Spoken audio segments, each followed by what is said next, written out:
Assalamualaikum warahmatullahi wabarakatuh.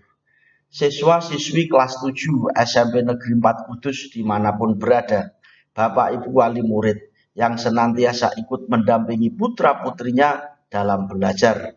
Alhamdulillah pada kesempatan hari ini Selasa 10 November 2020 kita diberi kesehatan oleh Allah Subhanahu wa taala dapat melanjutkan pembelajaran kita kembali pada mata pelajaran pendidikan agama Islam dan budi pekerti. Meskipun masih menggunakan daring, semoga tidak mengurangi khidmah kita terhadap ilmu pengetahuan, di mana ilmu pengetahuan merupakan sesuatu yang harus dicari oleh setiap muslim semenjak turun dari ayunan hingga masuk ke dalam liang kubur. Pada kali ini kita akan melanjutkan pembelajaran kita kembali di bab 6 yang kemarin dengan tema semua jadi dengan ilmu pengetahuan semua jadi lebih mudah.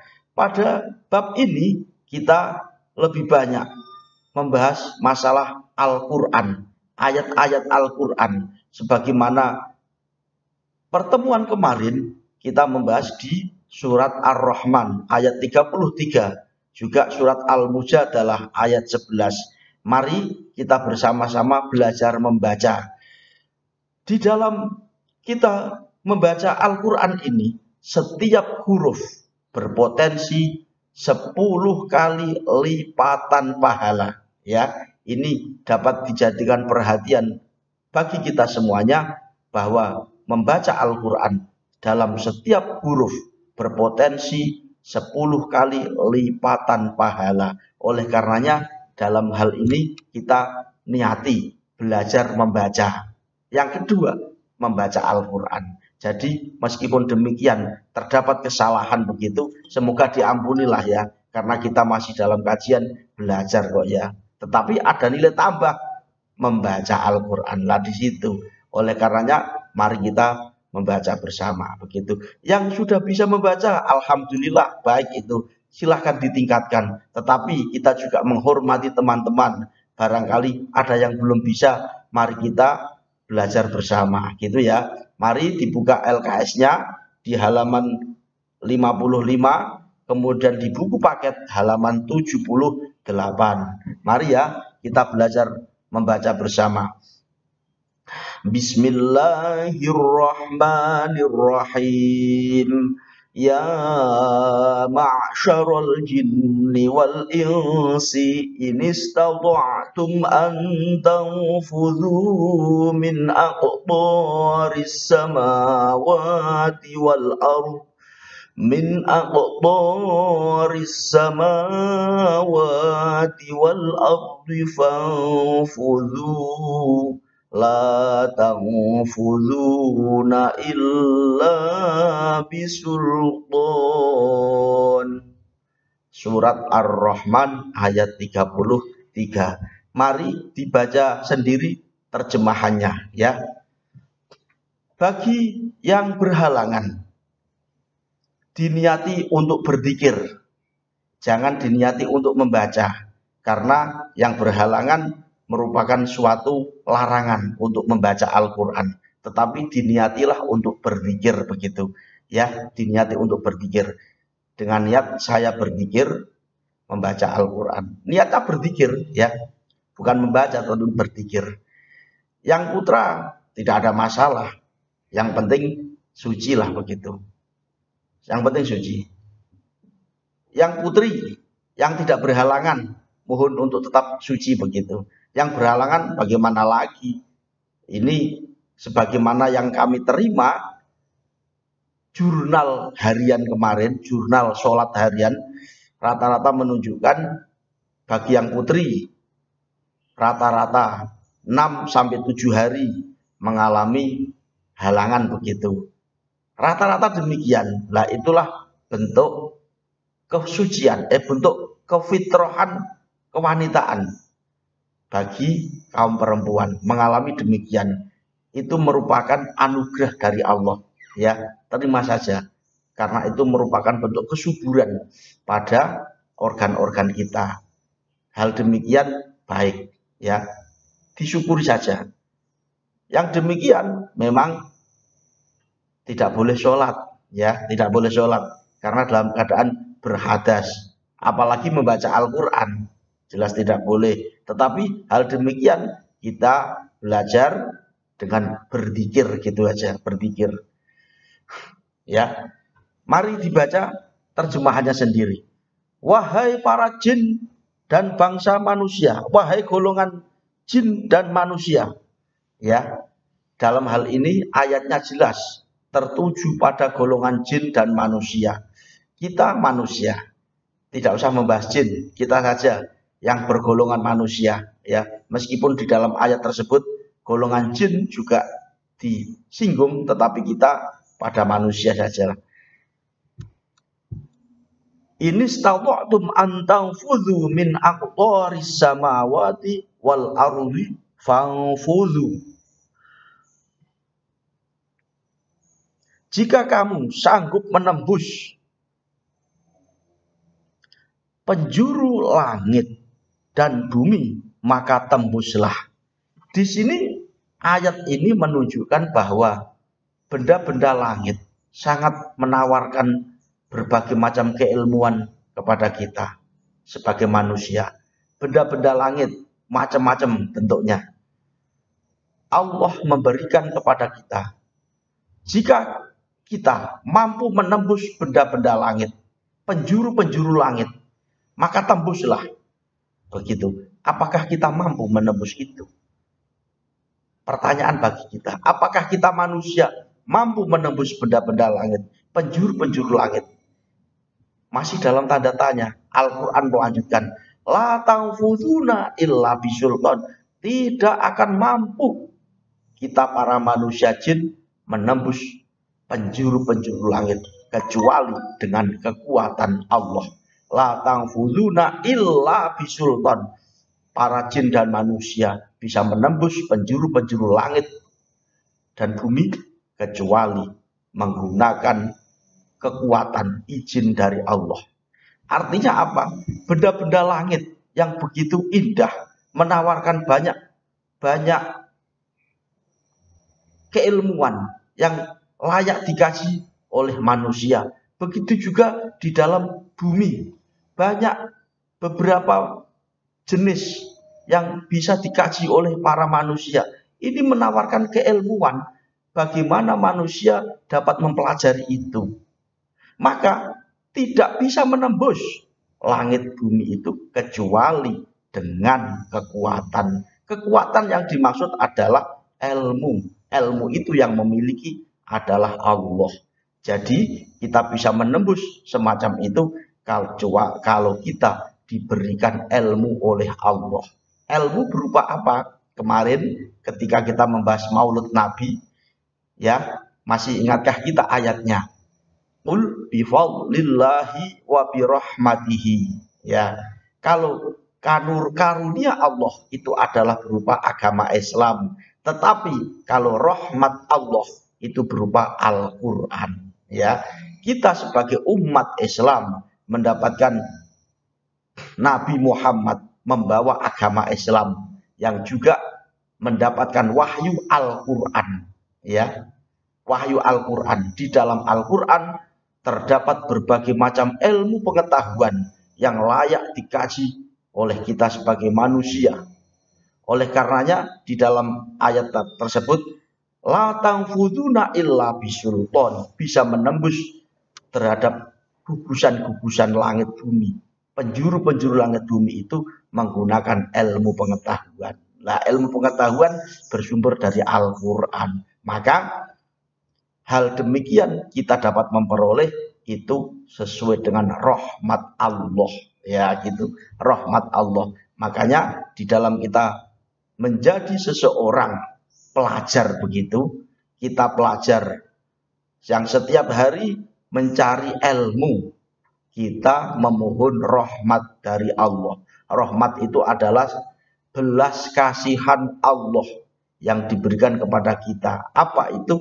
Ilmu pengetahuan bersumber dari Al-Quran. Nah, begitu. Makanya ayat ini itu merupakan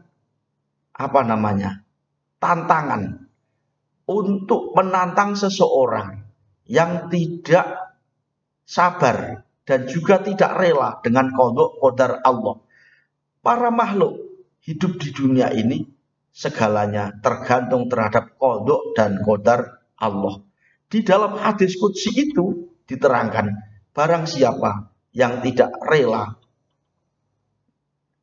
yang tidak sabar dengan qada dan qadar Allah, maka Allah mempersilahkan ia untuk keluar dari langit dan bumi ini. Kalau kita manusia dipersilahkan oleh Allah untuk keluar dari langit dan bumi, kemanakah kita akan berlari? Tidak akan mungkin. Artinya kita hidup ini berada di langit dan bumi Allah. Lebih dalam lagi, kalau tidak bisa menerima qada dan qadar Allah, silahkan mencari Tuhan selain Allah. Bisakah kita mencari Tuhan selain Allah? Tidak mungkin. Kita segalanya berpasrah terhadap Allah karena Allah adalah Tuhan kita. Maka dalam hal ini, ayat ini statoktum antangfudu, kalau kita sebagai manusia bisa menembus gugusan-gugusan langit, maka tembuslah. Mampukah itu? La tangfuduna illa bisultan, tidak akan mungkin mampu kecuali dengan kekuatan Allah. Berarti kita manusia bisa menembus gugusan-gugusan langit bumi itu menggunakan rahmat Allah. Jadi qada qadar tetap ada. Kita hidup sesuai dengan qada dan qadar Allah. Tetapi hal demikian kita bisa melampuinya, menembus gugusan-gugusan langit bumi, itu berdasarkan rahmat dari Allah. Dengan apa? Ilmu pengetahuan bersumber dari Al-Quran. Dalam hal ini yang diketengahkan adalah ilmu pengetahuan, ya gitu.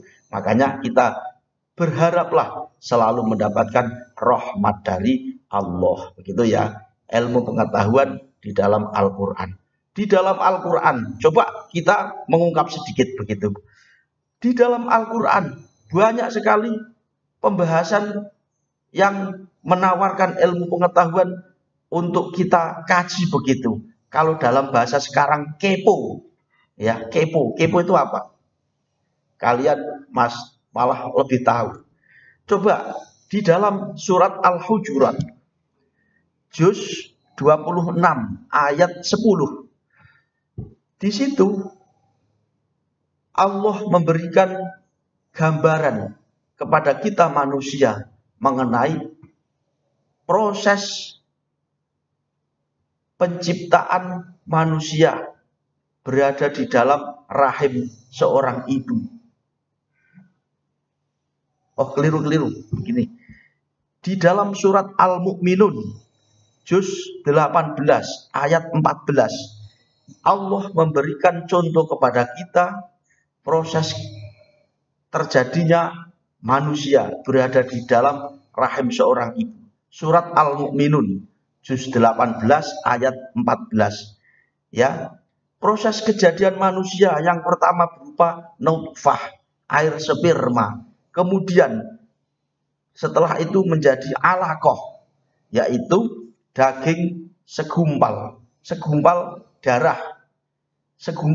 Kemudian dari segumpal darah kemudian menjadi mudghah, segumpal daging. Dari segumpal daging kemudian menjadi aidham, tulang. Kemudian setelah itu dibungkus dengan daging. Inilah proses penciptaan manusia ketika berada di dalam rahim seorang ibu. Proses terjadinya masing-masing dari sperma menjadi segumpal darah. Ini ada hitungannya. Di dalam ilmu pengetahuan yang membahas ini, itu adalah ilmu IPA. Betul tidak ya? Ada IPA. Ilmu IPA membahas semacam itu. Ya, itu merupakan ilmu pengetahuan yang layak kita kaji juga. Kalau kita bisa mengkaji semacam itu, nanti kita akan mengetahui betapa kuasanya Allah. Ya, betapa kuasanya Allah menciptakan ilmu pengetahuan semacam itu, menjadikan terbukanya pikiran kita akan kekuatan ilmu pengetahuan sendiri yang merupakan itu kekuasaan Allah. Subhanallah. Akan mengatakan demikian. Itu contoh kecil ya di dalam ilmu IPA. Nanti kalau tidak di kelas 8 ataupun 9, proses terjadinya manusia akan dibahas semacam itu ya. Kemudian lagi di dalam surat Al-Hujurat ayat juz 26 ayat 10, bahwa manusia hidup di dunia ini ada dua jenis, yaitu laki-laki dan perempuan. Dari keduanya itu dikelompokkan menjadi berbangsa-bangsa dan bersuku-suku. Maka dalam kajian itu berbangsa-bangsa dan bersuku-suku tujuannya untuk saling mengenal. Nah, antara bentuk ini masing-masing masyarakat, ada yang di daerah A, ada yang di daerah B, dan lain sebagainya. Ini dimohonkan untuk saling mengenal. Maka di dalam mengetahui masyarakat tertentu, A ingin mengetahui si B. Kemudian masyarakat B mengetahui si C. Bagaimanakah ilmu pengetahuan yang membahas itu? Itu nanti dibahas di ilmu IPS. Ya, begitu. Ada itu. Maka segalanya itu bersumber dari Al-Quran. Ya, bersumber dari Al-Quran. Ilmu pengetahuan yang berbagai macam apapun, semuanya bersumber dari Al-Quran. Oleh karenanya kita bisa menembus gugusan langit dan bumi semacam itu, bisa kita tembus menggunakan ilmu pengetahuan. Ya, ilmu pengetahuan, pemberian dari Allah, itu merupakan rahmat dari Allah berupa Al-Quran. Ya, Al-Quran merupakan ilmu pengetahuan segalanya lah, begitu. Makanya ilmu pengetahuan layak kita cari, begitu. Kepo kalau dalam bahasa sekarang, ya. Paham kepo ya? Nah, itu sebagai gambaran. Kalau kita mengkaji Al-Quran semacam itu terus-menerus, nanti akan mempertebal keimanan kita. Yang itu menunjukkan ilmu pengetahuan akan mempertebal keimanan kita terhadap Allah. Ilmu apapun ada di situ di dalam Al-Quran, ya. Itu la tanfuzuna illa bisultan, bisa menembus gugusan langit bumi kecuali dengan kekuatan Allah berupa ilmu pengetahuan itu. Maka berharaplah terhadap rahmat Allah, ya. Kemudian lanjut kita membahas di surat Al-Mujadalah. Bismillahirrahmanirrahim. Ya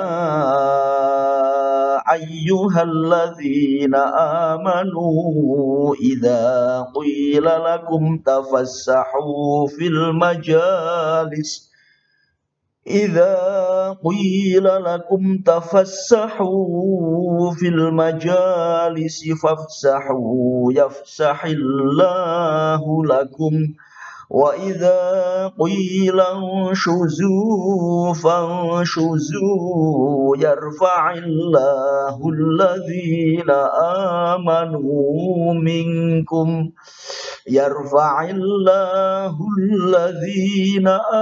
آمنوا منكم والذين أوتوا العلم درجات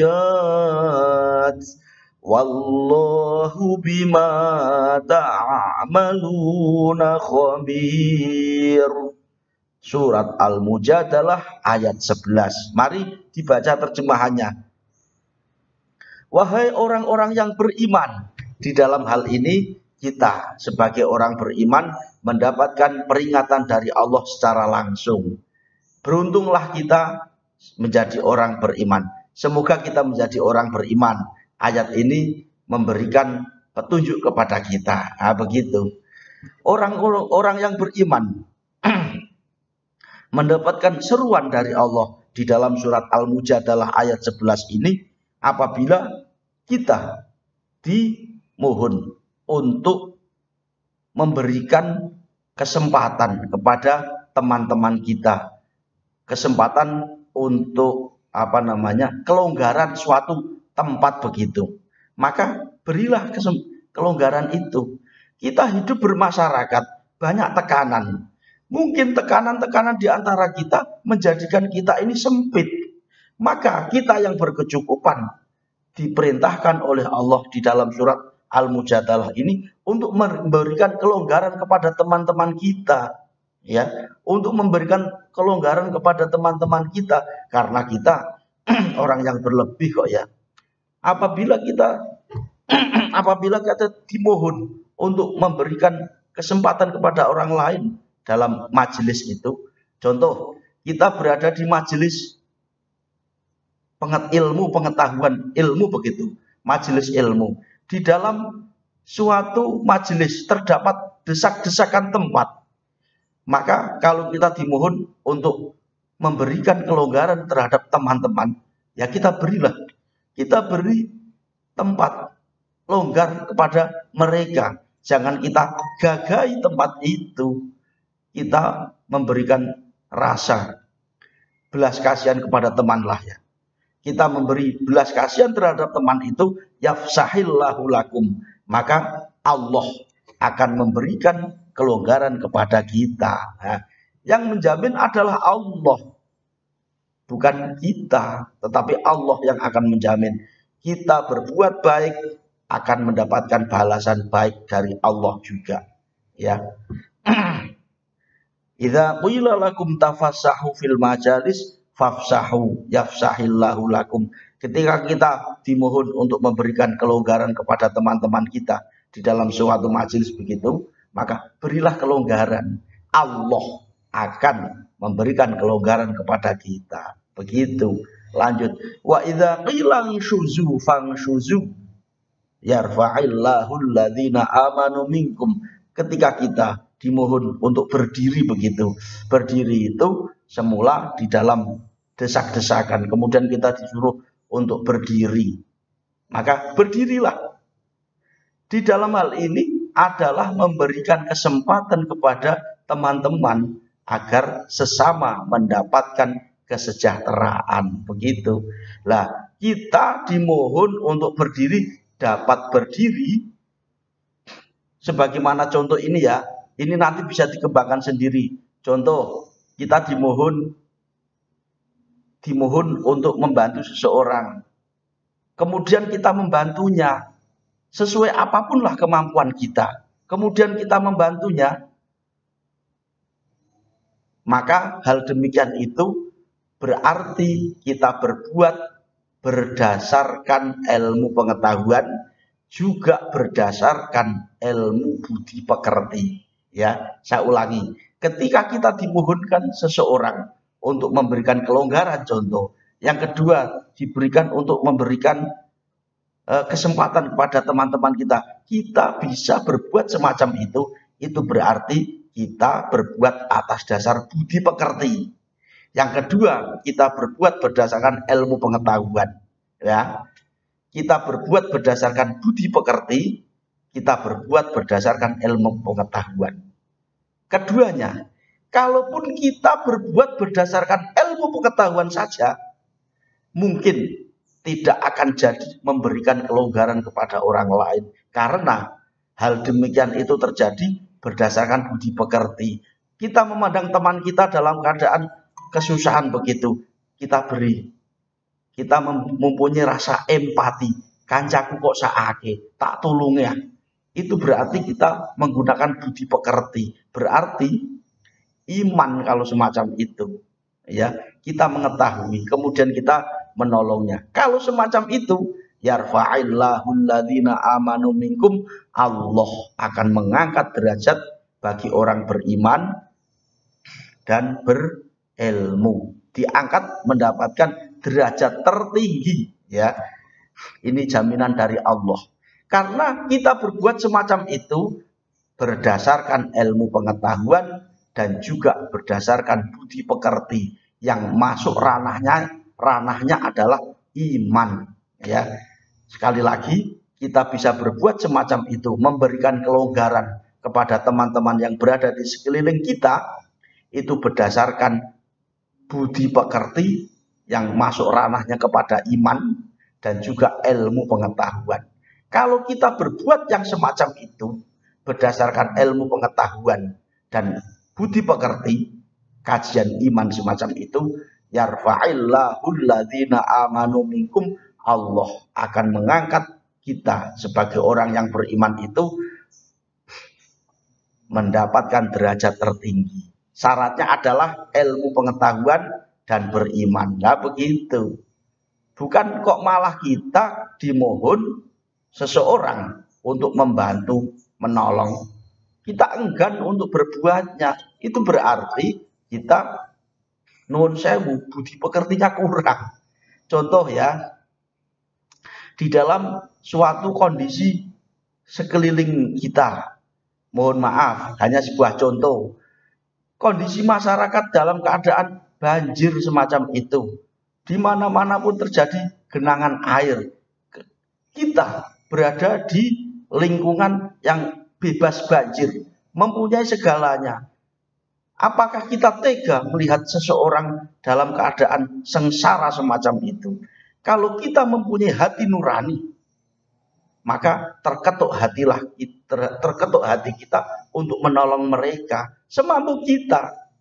Ya, itu berarti kita berbuat berdasarkan keimanan kita. Kancaku kok saake, tak tulungi. Nah, begitu.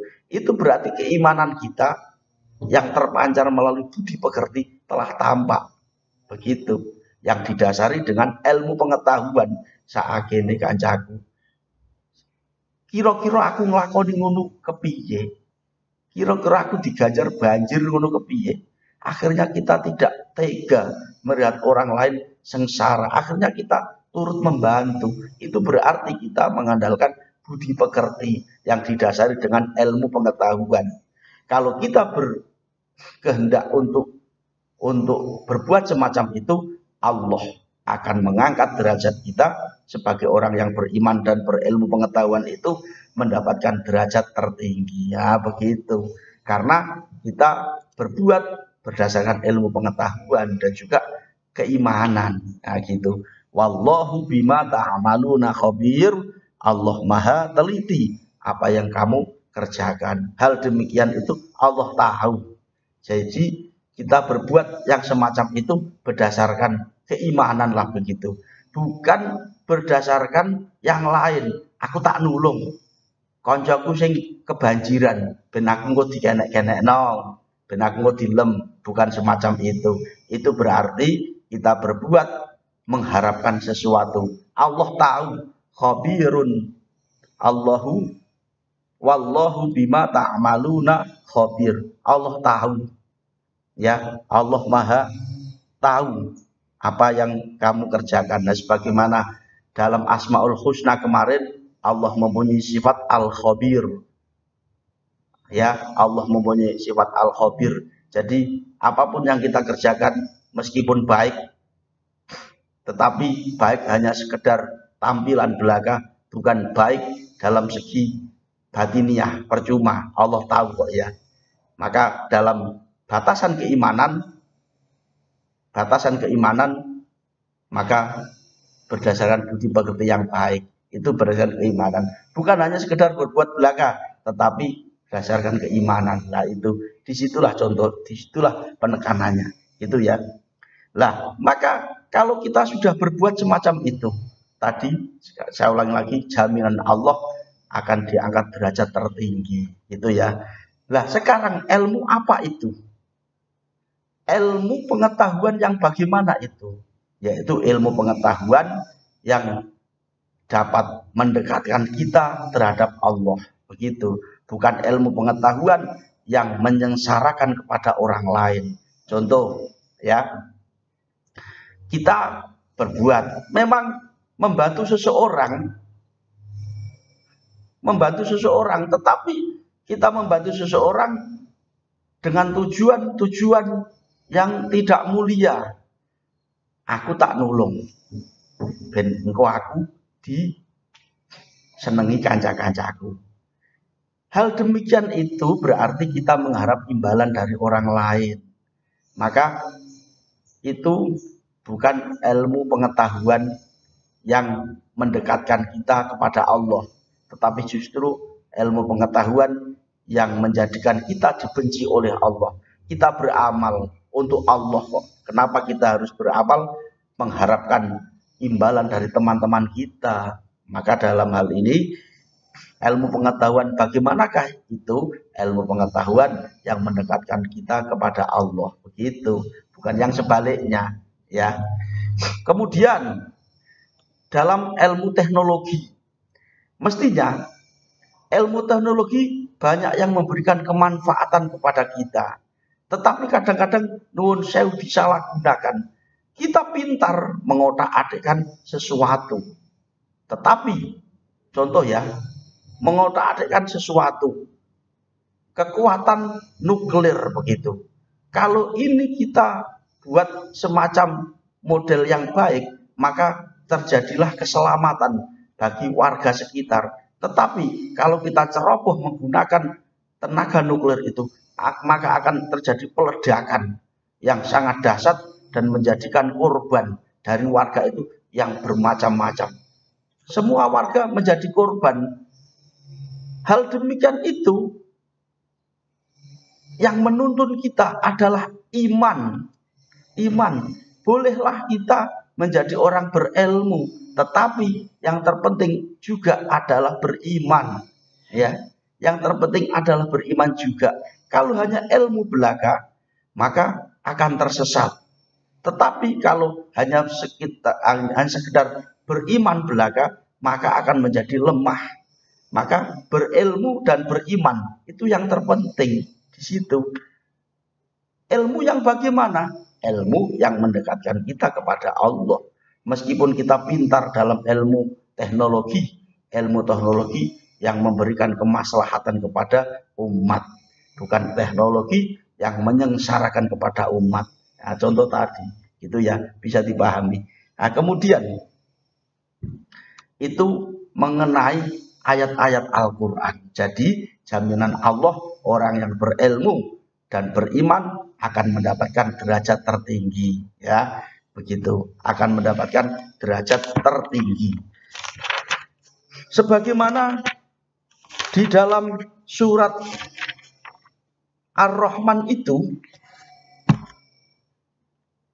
inti kandungan surat Ar-Rahman ayat 33, yaitu para jin dan manusia tidak mampu menembus penjuru langit kecuali dengan kekuatan Allah. Tadi kekuatan Allah berarti rahmat Allah yang diberikan kepada kita berupa ilmu pengetahuan. Nah, begitu. Kemudian kekuatan Allah itu bisa dikembangkan melalui cara belajar. Oleh karenanya kita sebagai manusia ini dibekali oleh Allah berupa akal, ya. Kita dibekali oleh Allah berupa akal. Maka tadi latang fuduna illa bisulton, kita bisa menembus gugusan langit bumi kecuali dengan kekuatan. Kekuatan apa itu? Berupa akal. Akal ini adalah pemberian dari Allah. Maka akal bisa berkembang berdaya dengan baik harus diasah dengan cara belajar dan berkarya. Dengan belajar dan berkarya ini untuk meningkatkan kemampuan berpikir secara lebih cerdas, ya. Belajar dan berkarya ini untuk melestarikan pemberian Allah. Jadi bukan kita diamkan begitu, tapi kita gunakan pemberian Allah itu pada hal yang baik dengan cara belajar dan berkarya. Itu pemberian Allah berupa akal, ya. Kemudian belajar itu hukumnya wajib bagi kita untuk menguasai dunia dan untuk kebaikan umat. Jadi kita belajar ini hukumnya adalah wajib. Maka di dalam LKS halaman 55 ayat hadis yang paling bawah itu, tolabul ilmi fariidhatun ala kulli muslimin wa muslimatin. Mencari ilmu itu hukumnya fardu. Fardu itu adalah wajib. Wajib itu jika dikerjakan maka berpahala, jika ditinggal maka berdosa, ya. Maka hukumnya mencari ilmu adalah wajib bagi setiap orang Islam, baik laki-laki maupun perempuan. Wajib ataupun fardu terbagi menjadi dua. Bisa dicatat, terbagi menjadi dua. Yang pertama adalah wajib ain. Yang kedua wajib kifayah. Ataupun fardu ain ataupun fardu kifayah.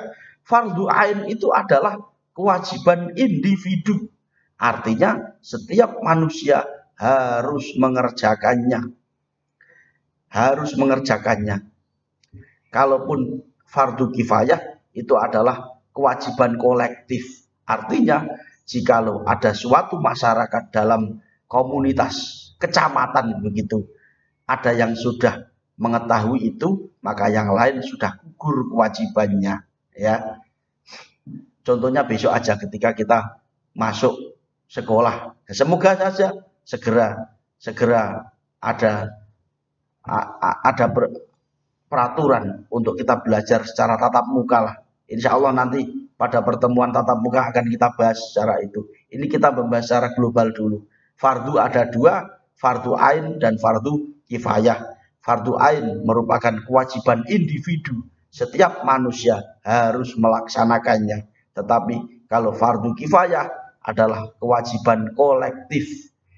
Kalaupun ada seseorang dalam suatu komunitas masyarakat tertentu, dalam tingkat kecamatan begitu, sudah ada yang melaksanakan, maka gugurlah yang lain, gitu ya.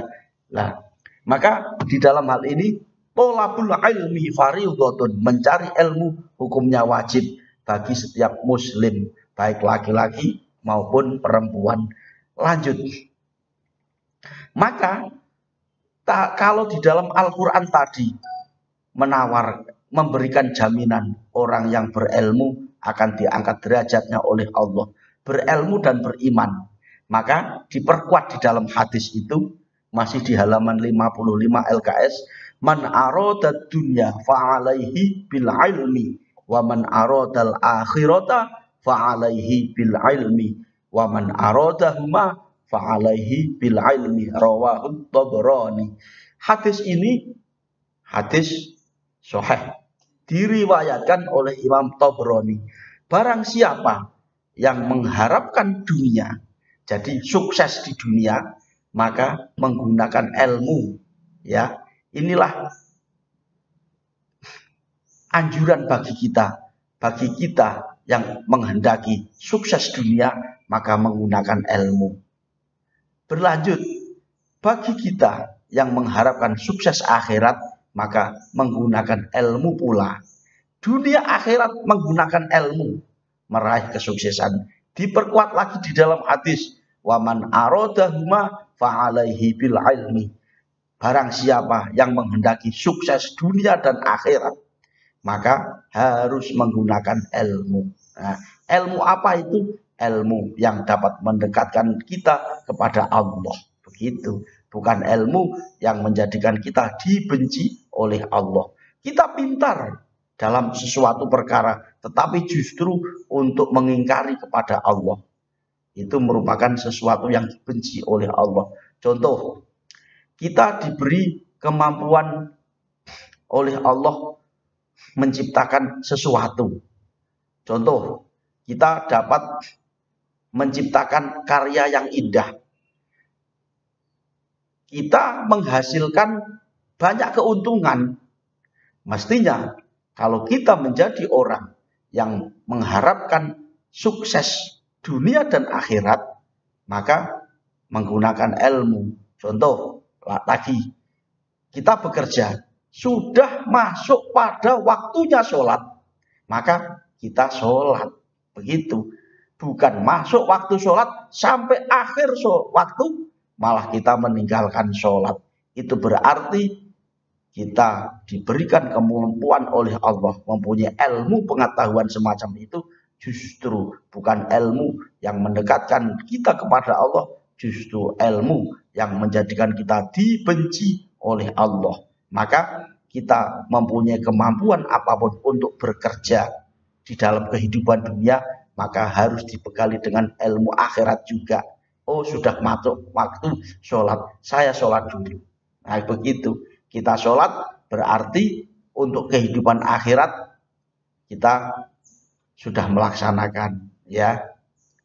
Hal demikian jaminan di dalam hadis yang menghendaki sukses akhirat maka dengan ilmu.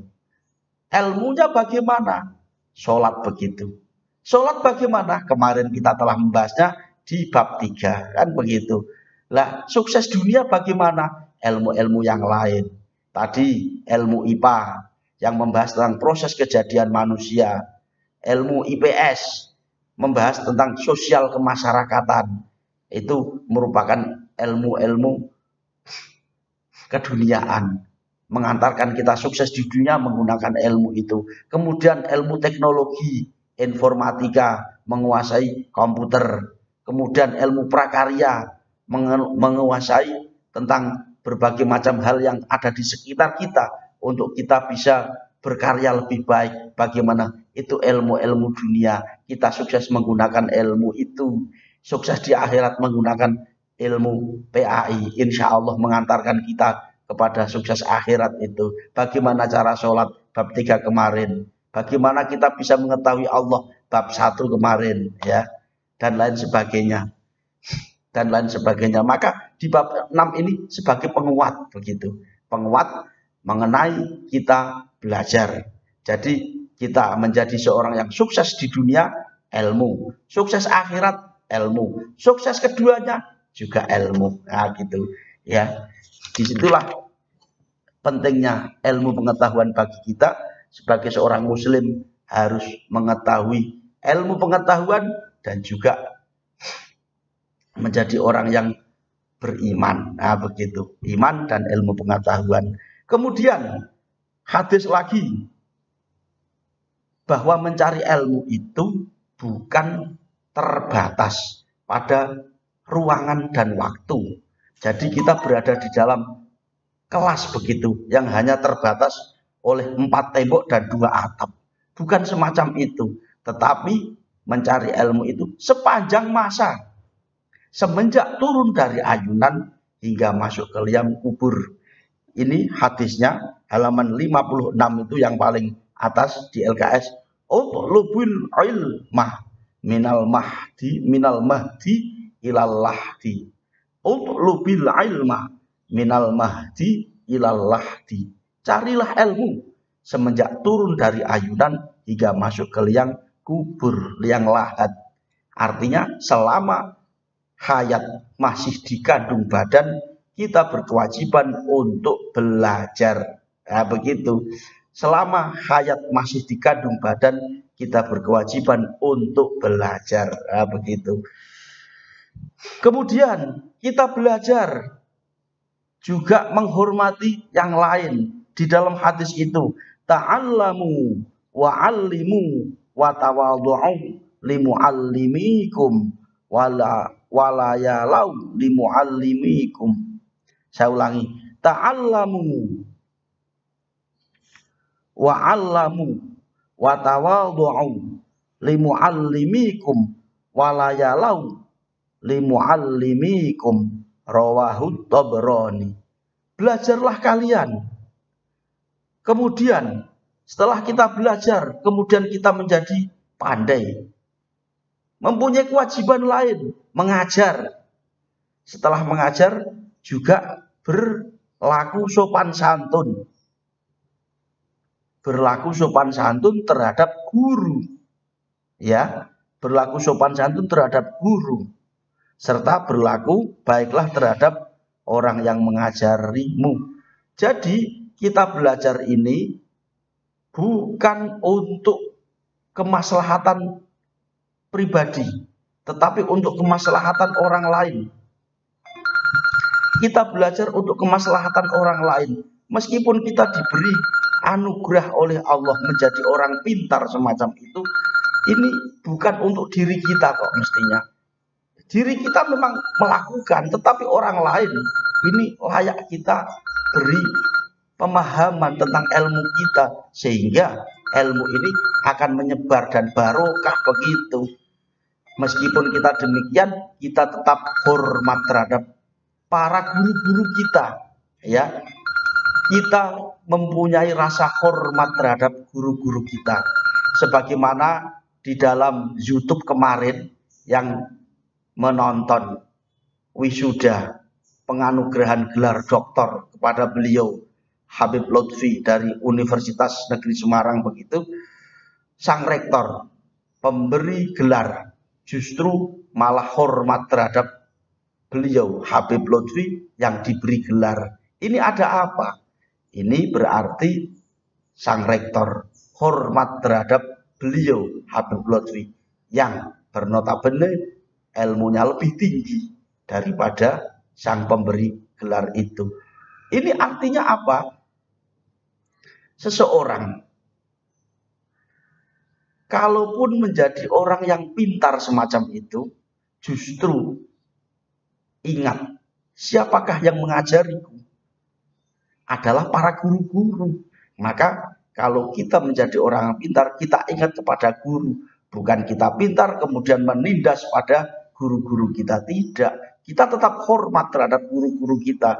Maka yang demikian itu di dalam YouTube itu berarti sang pejabat mengandalkan adab budi pekerti daripada ilmu pengetahuan. Ya.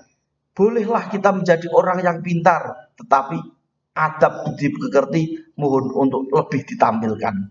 Ya, jadikan sopan santun di atas ilmu pengetahuan. Ya, jadikan adab budi pekerti di atas ilmu pengetahuan. Adab budi pekerti yang kita ketengahkan, ilmu kita nomor duakan. Begitu. Kalau kita mengandalkan ilmu pengetahuan tetapi mengesampingkan budi pekerti, nuwun sewu, menjadi orang kurang ajar nanti, ya, menjadi orang kurang ajar dengan gurune misoi, dengan gurune sakarpe dewi. Jangan. Mari kita mengandalkan adab budi pekerti di atas ilmu pengetahuan, sehingga kalau seseorang yang mengandalkan budi pekerti semacam itu, nanti ilmu pengetahuannya akan tampak. Contoh, bertemu dengan seorang guru, kita salaman. Salam kemudian mencium tangan. Assalamualaikum Pak, Assalamualaikum Bu. Betapa terenyuhnya hati seorang guru. Akhirnya yang terucap dari seorang guru apa? Mendoakan kepada siswanya itu. Semoga ilmunya barokah, ilmunya manfaat. Semacam itu. Jadi kita bukan sia-sia. Itu menunjukkan bahwa kita mempunyai adab. Ya, ilmu bolehlah, tapi kita mempunyai adab. Adab sopan santun terhadap guru. Makanya wa tawadhu'u li mu'allimikum, mempunyai rasa hormat terhadap seorang guru. Lah begitu.